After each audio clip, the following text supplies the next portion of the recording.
Donald Trump کی گفتگو آپ نے سنی ہوگی، وہ آئندہ ہفتے کو بہت کروشل ڈیسائسو قرار دے رہے ہیں، اور ساتھ ہی وہ ایران کو غیر مشروط سرنڈر کرنے کا کہہ رہے ہیں۔ بصورت دیگر وہ کہتے ہیں کہ ایران کو بھاری نقصان اٹھانا پڑے گا۔ کیا امریکہ براہ راست جنگ میں کودنا چاہتا ہے؟ اس دھمکی سے تو کچھ ایسا ہی تاثر مل رہا ہے۔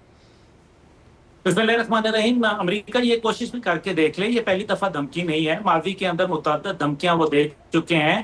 ان کا کام ہی کاؤبوائش ہے، وہ آپ کو معلوم ہے، وہ دھمکی دیتے ہیں، اور جہاں وہ ان کا ایک بڑی پالیسی ہے کہ if you can't beat someone join them، اور اگر آپ کسی کو جو ہے وہ مار نہیں سکتے تو آپ اس کے ساتھ کھڑے ہو جائیں۔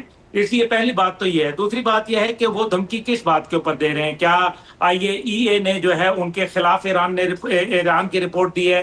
کیا انہوں نے کنفرم کر دی ہے کہ ان کے پاس جوہری ہتھیار ہیں؟ کیا ایران NPT کا سگنیٹری نہیں ہے؟ یہ باتیں ہر چیز ایران کے حوالے سے کیوں آ رہی ہیں؟ یہ باتیں اسرائیل کے خلاف کیوں نہیں آتی؟ کیا اسرائیل جو ہے وہ یہ تمام ٹریٹیز کا سگنیٹری ہے؟ کیا اسرائیل جو غزہ کے اندر کر رہا ہے وہ انسانیت ہے؟ کیا اس کے ساتھ کھڑے ہونے والے جو ہیں انسان کہلانے کے لائق ہیں؟ تو پھر یہ جو باتیں جتنی بھی ہو رہی ہیں نا، اس کا مطلب یہ ہے کہ یہ دھاندلی دھمکی، اور جو اپنی میں جی تل ابیب کے اندر جمعے تک جو ہے وہ بند کر دی اپنی ایمبیسی کو، اور لوگوں کو انخلا کا حکم دے دیا، ڈیگو گارسیا سے جو ہے وہ B-2 اور B-52 جہاز جو ہے وہ بلا لیے، جبکہ یہ تمام جو بنکر بسٹر میسائلز ہیں یہ جو ہے یہ تو ویسے بھی استعمال ہو سکتے ہیں۔ اور جو میری اطلاعات ہیں، ایران کے پاس جو اس ٹائم پہ فیسلٹی ہے وہ تقریباً 300 فٹ سے زیادہ نیچے، یعنی کہ 90 میٹر سے زیادہ نیچے ہے، اور بنکر بسٹر میسائل جو ہے وہ تقریباً 30 میٹر نیچے، یعنی کہ 100 فٹ نیچے تک جانے کی صلاحیت رکھتا ہے۔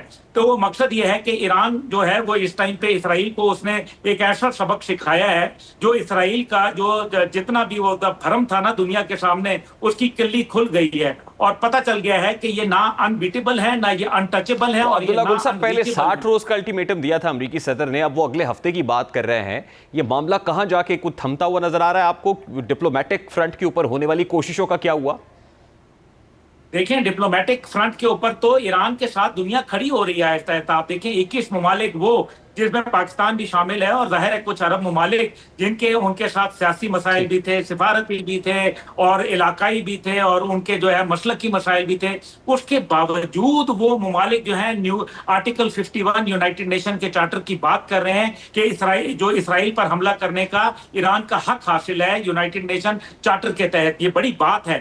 دوسری جانب آپ دیکھیں کہ کس طریقے سے G7 کے اندر بھی جو معاملات تھے وہ اس انداز کے اندر، یعنی کہ ایک اختلاف رائے پایا گیا، اور اسی وجہ سے ان کو مختصر کر کے وہاں سے بھاگنا پڑا۔